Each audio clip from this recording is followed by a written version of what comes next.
SmackDown Live, l'édition 1182, rien de moins, en direct du DCU Center à Worcester, au Massachusetts. Et, première chose, je dois vous dire, parce qu'il s'est passé des choses avant SmackDown. Là, vous n'allez pas être content. Si vous n'avez pas vu ça passer, vous n'allez pas être content de ce que je vais vous dire. Alors, je suis désolé. Je sais, là, vous attendez tous à ce que ce soit super positif, cette révision de SmackDown. Et ça va commencer. LA Knight a fait ses débuts sur le Dark Show. En tout cas, je ne sais pas si ça a été enregistré pour la télé, pour un main event ou quelque chose. Je ne pense pas. Mais bref, dans l'avant-match de SmackDown, LA Knight a fait ses débuts. Et oui. Et oui, et oui. Et là, je vous garde le punch. Mais vous savez c'est quoi le punch? Parce que vous avez sûrement vu les rumeurs, vous aussi, passé, que LA Knight, c'est un peu comme Adam Cole quand on lui avait proposé à la WWE de devenir manager. Eh bien, on a proposé à LA Knight de devenir manager. Et oui. Oh. Donc, LA Knight sera maintenant manager. Et il est manager. Vous ne croirez pas. Je ne sais même pas si on changé son nom. Ça, on ne l'a pas dit, par exemple. Mais c'est le nouveau manager de Mace. Là, je sais. Là, il y en a qui ont cassé des affaires. Il y en a qui écoutent ça et qui se disent « Ben voyons donc! C'est rire de nous autres! » Voyez-vous mon silence, là? J'aimerais ça vous dire que il y a un petit peu de vrai dans... Je sais. C'est pas... Mais c'est ça. On verra comment tout ça va se passer. Mais ça part fort. Ça part fort. Tu dis, les Knights, ça part fort. Mais c'est pas grave parce que ce n'est pas le seul à avoir vu sa carrière de lutteur se terminer ce soir. Donc, c'est pas grave. On va l'oublier quand ça va arriver. Qui est plus lutteur. LA Knight. Premier segment, parce que l'autre chose qui est morte, c'est le brand split. Si on peut dire morte, c'est difficile. Hein? Je sais pas comment on va conjuguer ça, mais c'est terminé le brand split. Parce qu'on a commencé avec RK Bro en promo avec les Usos. Donc, c'est terminé. C'est pas le brand split, c'est fini. Ça. On n'a plus besoin de ça. De toute façon, il n'y a plus personne. Vous savez que dans les 2 dernières années, donc au mois d'avril 2020, au mois d'avril 2021, le 15 avril était souvent synonyme de coupure massive de gens qui étaient mis à la porte en grand nombre. Si bien que cette année, les gens étaient très craintifs, on s'est dit, bon Dieu, ça y est, on est à 13 jours de WrestleMania. Ça devrait arriver bientôt. Eh bien, on n'a pas eu de nouvelles. Pas de congédiement massif cette année. C'est normal, il ne reste plus personne en même temps. Fait que, tu sais, on peut pas... Donc, terminé le brand split, j'ai le goût de vous dire. Donc, RK Bros et les Usos qui nous ont donné une promo. Je pourrais vous faire la promo, mais la promo, c'était de nous étirer que nous sommes RK Bro. Ouais? Nous autres, on est les Usos. Savez-vous ce qu'on est? On est les plus grands champions de l'histoire de SmackDown. Ah ben, tu sais qui que je suis, moi, Randy Orton? Non. Ah ben, moi, je suis un gars qui, depuis 20 ans, fait des records. Le savais-tu, ça? Ouais. Fait que, votre défi, là, on l'accepte. OK. Ben, les Usos sont partis. Et là, RK Bro a fait la pause encore sur le coin, dans le coin, les deux. Et là, Jimmy est arrivé, il a fait tomber Riddle. Puis là, il est parti. Le Randy n'était pas content. Qu'est-ce que tu fais là? C'est très excitant. C'est très, très, très, très excitant. Et là, l'autre chose qui est très excitante aussi, c'est la nouvelle entrée de Riddle. J'en parle tout de suite. Je vous garde ça pour tantôt. Parce que après, Adam Pearce est dans son petit bureau avec son cellulaire, puis le Riddle est allé le voir avec Randy, puis t'es comme, oh là, on n'est pas content. Puis là, Pearce s'est dit, ben là, votre match, là, c'est pas fait encore, ça. Comment ça, c'est pas fait encore? Ah non, les officiels de WWE n'ont pas accepté encore que... Là, vous entendez la pluie. La pluie, aujourd'hui, tabarnak, c'est la folie furieuse, le vent. T'es en train de tout perdre notre set de patio. Et là, c'est pas fait encore, tout ça. Mais là, Ridley a dit, oh, là, moi, je suis pas content contre Jimmy. Fait que là, Pierce a dit, ah, ben ça, je peux te donner un match ce soir, si tu veux. Fait que ça va être notre main event ce soir.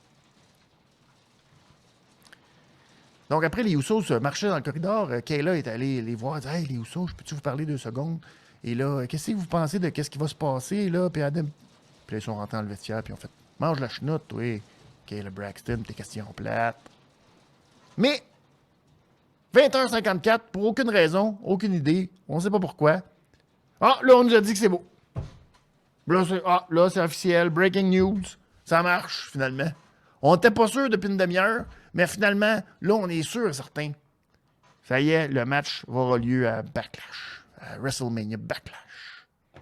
Fait que c'est le symbole de WrestleMania, puis après, ils font juste mettre Backlash. Comme ça, le gars de l'infographie, pas trop de job à faire. Il est content. Il a dit, c'est pas vrai, on va me taper tout ça. Fait que, voilà. Bon. On passe maintenant au prochain segment. Le premier match de la soirée. Ça aussi, c'était assez... c'est terminé, hein? Je vous l'ai dit, le Brand Split, c'est terminé. Naomi qui affronte Rhea Ripley. Oui, Rhea Ripley n'est plus sur le protocole. Lequel protocole, on ne le sait plus, mais on a soupçonné que c'était le protocole de la COVID. Tout est terminé, ça a de l'air.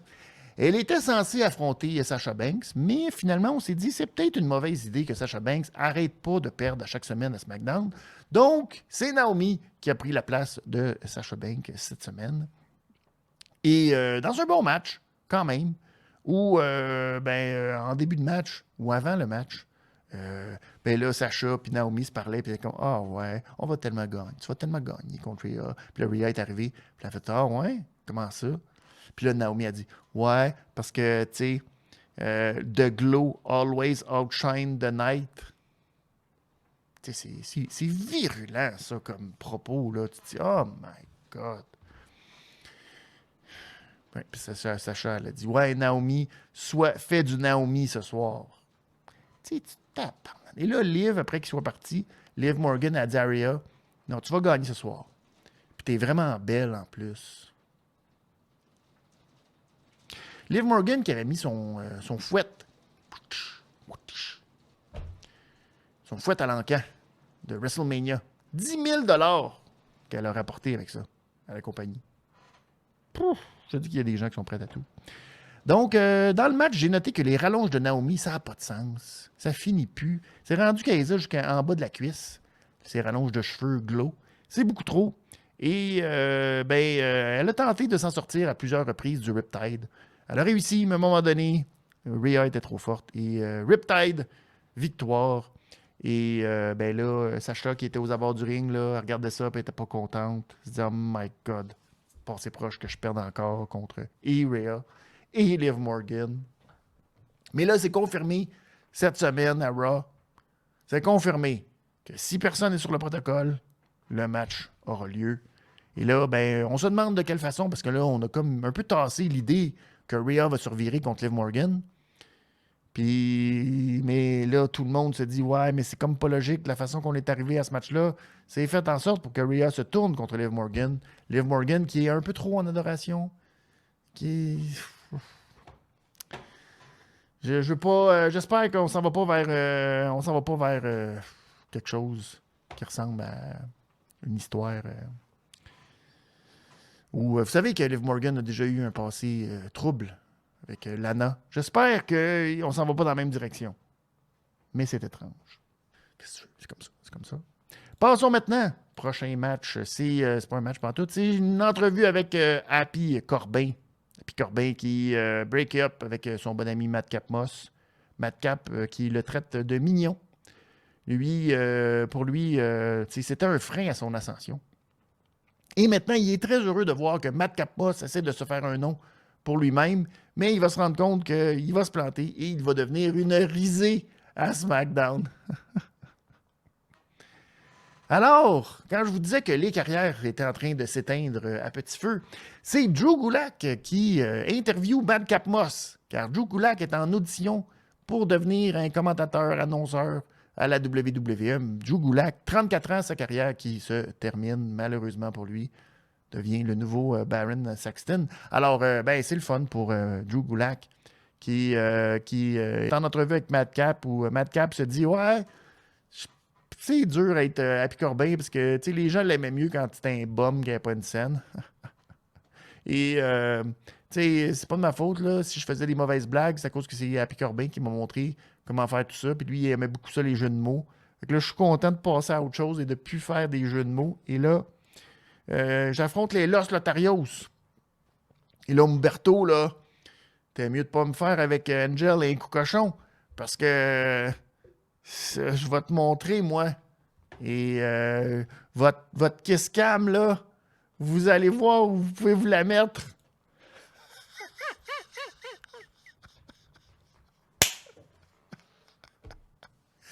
Ah, il est tellement rendu babyface. Il s'est montré les fesses dans Kiss Cam. C'est tellement babyface, ça, là. C'est bon. On est content. Madcap Moss, qui affrontait donc Umberto Carrillo. Et ça a été bon. Ça a été très, très bon. Un beau 2 minutes et demie où Angel a essayé de sauver Umberto du Spear. Ça n'a pas fonctionné. Et il a reçu le Spear. Et là, ben, Madcap s'est relancé un autre Spear. Et là, Madcap qui finit les matchs avec son punchline. Et son punchline, c'est un neckbreaker. C'est très, très virulent. Ça donne seulement une note de 2$ à ce match. Pauvre Madcap. On y souhaite. La foule était quand même, tu sais. Vas-y, mon Madcap. Mais c'était pas tant ça. Pauvre Madcap Moss, là, c'était pas... Ça va y prendre plus pour qu'il passe à un autre niveau, pauvre lui. Charlotte est allée rencontrer Adam Pearce. Et là, Drew Gulak, lui, arrive. Puis il fait, tu mets ça, mon entrevue, avec Madcap Moss. Et là, Charlotte dit, qu'est-ce que tu fais ici, toi, mon maudit pas bon? Je suis en train de parler. Veux-tu me sacrer patience? Bon, tu veux faire une audition pour savoir si tu es capable de devenir intervieweur? Viens m'interviewer dans le ring. Alors, le pauvre Drew Gulak est pogné à interviewer Charlotte dans le ring. Charlotte qui paraissait quand même bien aujourd'hui avec son look...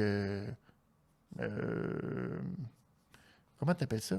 L'échiquier? L'échiquier, c'est ça. Ça ressemblait à un échiquier. C'était quand même très beau. Donc, Drew Gulak qui annonce Charlotte en grande pompe, dit la semaine passée, tu as refusé la quit match. Mais finalement, la WWE, ils ont dit non, on accepte. Ben oui, parce que là, as-tu peur des soumissions de Ronda? Et là, ben, moi j'essayais, Charlotte lui dit, moi j'essayais de protéger Ronda dans tout ça, parce que, tu sais, on le sait que son ego est très fragile. Pauvre elle. Mais là, tout est accepté. Fait que là, j'ai vraiment peur. Parce que là, imagine Ronda qui perd un I Quit match. Oh my. C'est humiliant. C'est vraiment humiliant, pauvre elle. Fait que là, Drew Gulak dit, ouais, mais moi, j'ai regardé votre match à WrestleMania, puis là, je t'ai vu taper. Non, j'étais en train d'arranger mon top. J'arrangeais mon top. Puis là, la foule comme, you tapped out. Puis là, Joe était comme, ouais, mais là, j'ai pas, tu sais, mais si l'arbitre t'avait vu en train d'arranger ton top, comme tu dis, là, t'aurais perdu parce qu'il aurait pensé que t'étais en train d'abandonner. Non! Maudit que t'es inapproprié dans tes propos, toi. T'es vraiment pas bon. Je suis championne, je n'ai pas tapé. Puis là, ben, les gens ils disent, ouais, t'as tapé. Puis elle est comme, what? T'sais, là, c'est la première lutteuse qui renverse le Watt vers eux. Bon, après Kevin Owens qui l'a fait. Mais, on ne dira pas. Mais, what? Donc, là, elle dit à tout le monde, c'est ça, vous autres. Vous êtes tous des maudits quitters. Vous abandonnez tout. Vous abandonnez votre abonnement au gym. Vous abandonnez vos jobs. Vous abandonnez vos conjointes. Vous êtes tous des maudits lâcheux. Moi, non. Mon ADN, je suis la victoire. Je suis Charlotte. Puis toi, Drew Gulak, là, t'es pourri comme intervieweur. Fait que ça que ton camp. Va-t'en de mon ring. Fait que là, Drew est comme, ah, shit. Ça y est, mon audition, ça va pas bien. Eh bien, c'était le premier de tes soucis. Parce que là, Charlotte attaque Drew Gulak par derrière. Le pauvre Drew Gulak. Celui qui nous présente quoi faire dans le jeu de 2K22. Le pauvre Drew Gulak se fait attaquer par derrière par Charlotte. Et là, tabarnak. Elle le met dans le figure 8. Difficilement, parce qu'il faut dire que c'est un talent haut pour faire tout ça. Là. Pas facile. Et là, Drew, comme, non, mais Rob, arrêtez. Viens de même. Pauvre Drew Gulak. Ben, au moins, Drew Gulak sert à quelque chose. Il a passé 2 fois à TV cette semaine. C'était pas arrivé depuis 2020. Daniel Bryan, peut-être? Je sais pas. Alors, c'est beau. Ça m'a... je sais pas ce que ça donne, mais c'est ça. Ça donne ça. Drew McIntyre a affronté Sami Zayn, les amis. Êtes-vous heureux? Parce qu'on avait vu ça la semaine passée, c'était une catastrophe. Sami Zayn est parti. T'es sauvé du match. Alors, rematch cette semaine. Je vous laisse deviner qu'est-ce qui est arrivé. Non, pas le droit de dire que Sami Zayn est parti puis qu'il a lâché le match en plein... Ouais, c'est ça qui est arrivé. Il est parti. Il a sacré son camp encore. Puis le Drew est parti après dans la foule, mais là, Sami était tellement rapide. Il est parti, puis... Alors, 2 minutes encore une fois, 2 minutes 40, et là, on est revenu de la pause, puis là, Sami, il courait, on ne sait pas trop où, mais là, il courait, puis il avait bien peur, tu sais. Alors, il est tombé face à face sur Adam Pearce. Adam Pearce, je dis, mon maudit Sami, c'est fini, ça, de courir partout dans les matchs. La semaine prochaine, tu vas affronter Drew McIntyre. On dit, oh non. Mais cette fois, ce sera un lumberjack match. Oh. Alors, les bûcherons auront la lourde tâche d'empêcher Sami Zayn de faire un Jeff Hardy de lui-même. Alors, bonne chance! Bonne chance! Ça va très bien. C'est pas du tout pour remplir du temps, ça. Pas du tout, pas du tout. Faudrait pas croire ces affaires-là. Et là, mon moment favori de la soirée. On a Ludwig Kaiser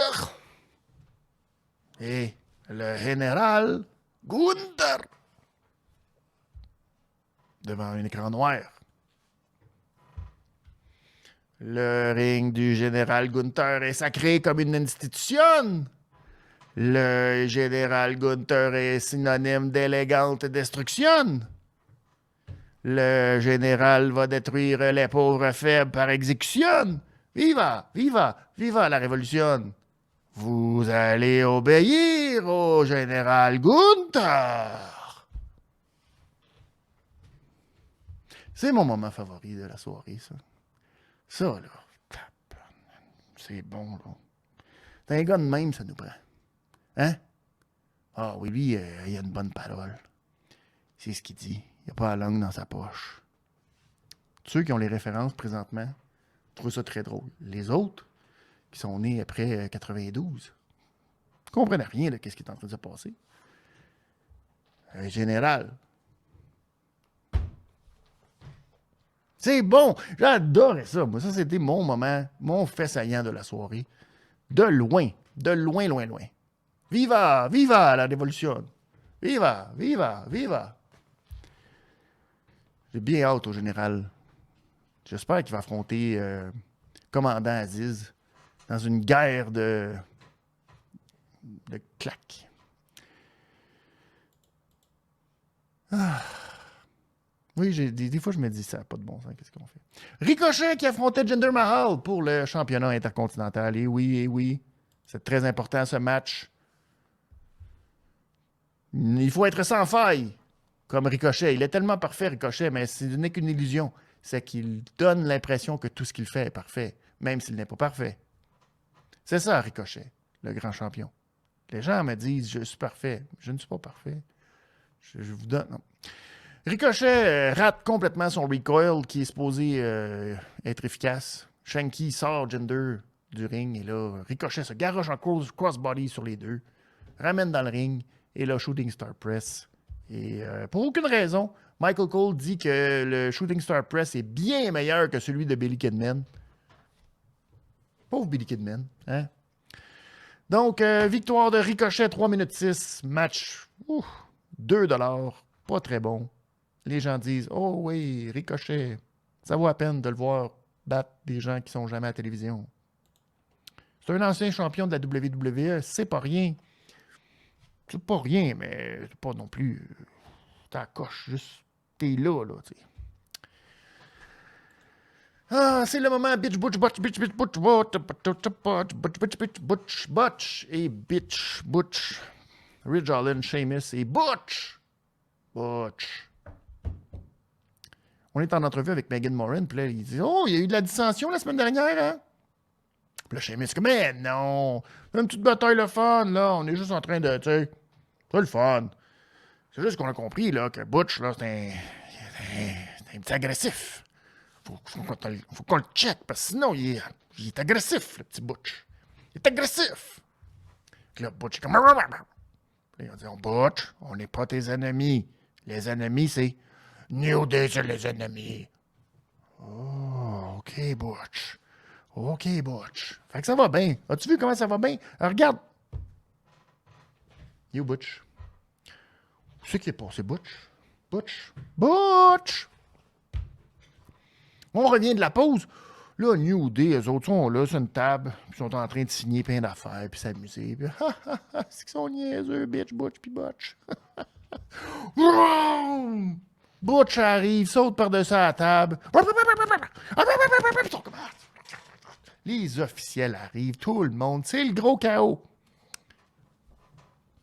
On revient à la table des commentateurs. Et là, t'as toute la foule en arrière qui regarde ça comme...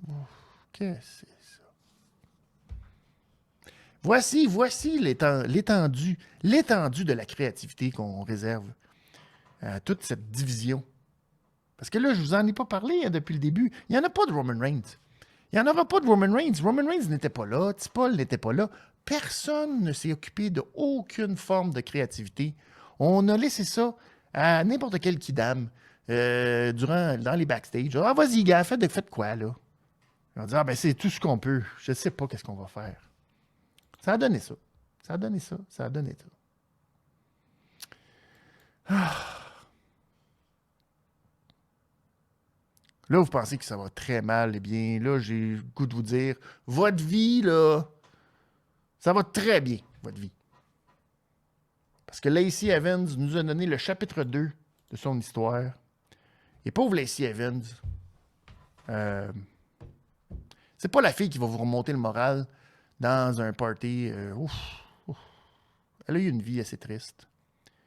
Et c'est comme triste parce que c'est comme trop vrai pour être triste. C'est comme, tu sais, à un moment donné, quand tu dis, oh, dis-moi non une anecdote qui t'est arrivée, toi. T'as-tu eu de la misère, toi, avec tes parents? Puis là, tu dis, ah, ouais, moi, tu sais, moi, mes parents, là, des fois, là, ils s'en venaient, puis là, ils nous disaient, genre, vous êtes mieux ranger votre chambre. Puis là, genre, finalement, là, il fallait ranger notre chambre, puis là, c'était bien choquant, tu sais. Là, t'as Lacey Evans. Toi, as-tu de la misère avec tes parents? Qu'est-ce qui faisait tes parents, là? Elle a dit, ouais, mon père, il voulait que je nettoie les cages à poules puis les cages à cochons. Puis quand c'était pas bien fait, ben là, il me disait de m'asseoir là, puis il fallait que je passe toute la soirée dans la cage avec les poules, puis avec les cochons. Puis là, il cassait de la vaisselle. Puis là, il fallait que je ramasse les morceaux. Puis là, un moment donné, le service de protection sont venus. Mais là, en tout cas, on a eu bien de la misère parce que c'était un alcoolique, puis il était pas... il était bien violent avec nous autres, mais à cause de ça, tu sais, j'ai appris beaucoup à... Puis là, t'es comme, Christy, tabarnak, on est ici pour avoir du fun! Il y a un petit Butch, là, qui s'amuse à se... Puis là, toi, tu nous arrives avec ça, t'es comme, qu'est-ce que tu veux qu'on fasse avec ça?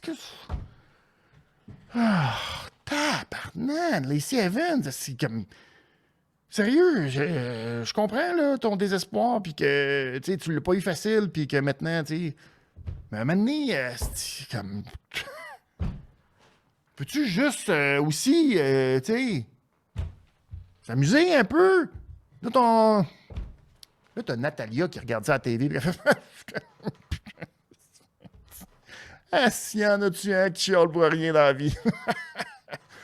Mais là, il y a du linge partout ici. Là. Je comprends pas c'était qui ce maudit linge-là dans le vestiaire.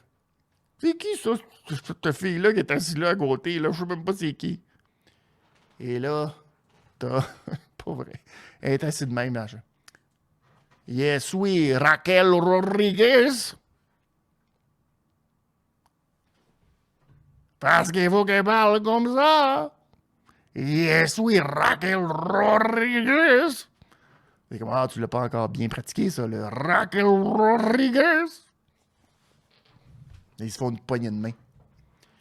C'est malaisant. Christy, on est malaisé. On est malaisé. On est malaisé. J'aime ça, les gens ont trouvé Santa Banana. Oui, c'est Santa Banana. C'est exactement ça, c'était Santa Banana. Je pense que je vais essayer de faire un montage, quelque chose. C'est trop beau. C'est trop beau. Ah... Les gens, je suis content que les gens apprécient.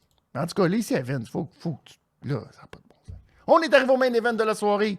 Donc, je vous remercie énormément d'avoir été là, de vous être joint à la révision des comptes, de m'avoir donné tout votre temps à célébrer justement Arriba, viva la révolution et tout. Passer cette soirée en ma compagnie. C'est très, très gentil. J'apprécie beaucoup. Et je vous invite naturellement à vous abonner. Si vous n'avez pas regardé les dernières révisions cette semaine, allez-y. Très bon Dynamite et Raw cette semaine. Correct, mais c'est ça. Mais vous pouvez aller voir les révisions qui sont sur la chaîne. N'hésitez pas. Grand merci. On arrive donc au main event de la soirée. C'est Riddle qui affronte Jimmy Uso. Dans un match où, tant qu'on n'est pas arrivé à la première pause, vous savez, les gens, c'est un peu difficile d'embarquer, mais au moins, Jimmy, qui a dominé tout le long, va faire un super kick sur Riddle, qui va passer par-dessus la barricade des gardiens du temps. Quand même, c'était beau. C'était beau. Ensuite, beaucoup de confusion avec Randy à l'extérieur. Et là, c'est devenu un peu... Randy qui commence à être un peu comme Riddle. Un peu, il perd la tête. Là. Je pense qu'il commence à trop consommer comme Riddle. Riddle qui, vous le croirez pas, dans son entrée, vous savez qu'il y avait toujours des... quand il lance ses gougounes, puis ça part... Et là, on voit toujours une envolée de petits oiseaux.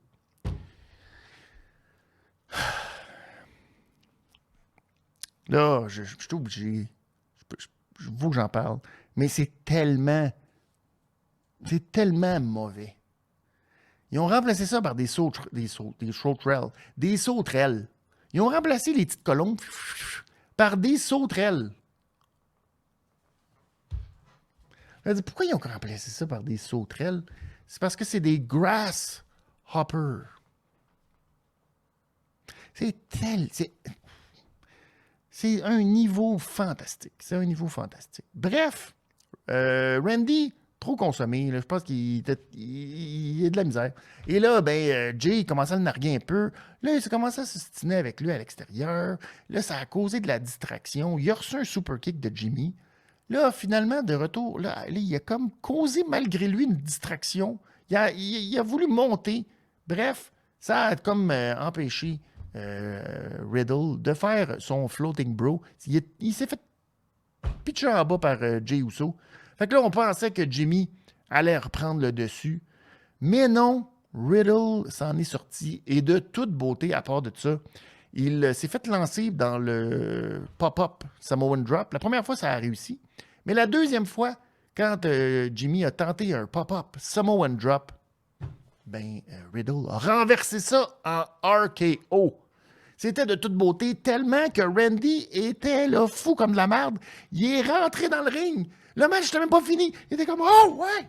Oh my God! C'est le plus beau move que j'ai jamais vu de ma vie! Oh! » Puis là, l'arbitre est comme « Tosse-toi, il faut que je fasse le compte, c'est niaiseux. » Là, 1, 2, 3. Et Riddle l'a emporté dans l'euphorie et l'enthousiasme total de Randy Orton. On ne l'a jamais vu de même, ce Randy. Il était tellement heureux, là. Il a dit « Mon Dieu, c'est le plus beau move que j'ai vu de ma vie. » Alors, c'est comme ça que Riddle a remporté ce match. J'ai donné la note de 3,25. C'était le meilleur match de SmackDown, comparable à celui de Naomi et de Rhea Ripley. Mais l'enthousiasme de Randy Orton, c'était de toute beauté. On a confirmé que le match aura lieu à Backlash, comme je le disais un peu plus tôt. Et pour nous grunker pour Raw, tenez-vous bien, on nous a annoncé là, que le gros segment la semaine prochaine, c'est le double mariage de Tamina et de Dana Brooke. Alors, aïe, aïe, aïe, j'espère que vous serez là en grand nombre pour venir commenter avec moi cet fantastique épisode de Raw qui nous attend ce lundi. Mais avant ça, je vous convie au rendez-vous de demain soir. C'est à 21h15 en compagnie de Pee-Wee, où on va revenir sur le Battle of the Belt 2 qui est présenté sur tsn.ca pour ceux qui sont abonnés ici au Canada ou sinon sur votre site de streaming illégal ou légal préféré. C'est à votre choix, mais je vous le dis. Donc, 21h15, on sera là pour parler de tout ce qui s'est passé à Battle of the Belt 2. Et sinon, lundi, la révision des comptes de Raw. L'épisode de fou! Il y a des mariages. Ça va être malade. Vous pouvez toujours rattraper tous les épisodes. Tout est disponible sur le Benny'sMoney.com. N'oubliez pas, demain, je vais vous annoncer le grand dévoilement du Benny vers Vegas, vers Double or Nothing. La route qui va nous amener jusqu'à Double or Nothing. Le chemin dans les airs, comme dirait Ricky Bobby. Grand merci à vous tous d'avoir été là. Je vous souhaite un excellent week-end Pascal. Et on se retrouve demain, 21h15, pour une autre révision des comptes. C'est pas facile tout le temps, mais malgré, restez actifs tout le monde. Ciao. Benny is money, c'est la révision des comptes.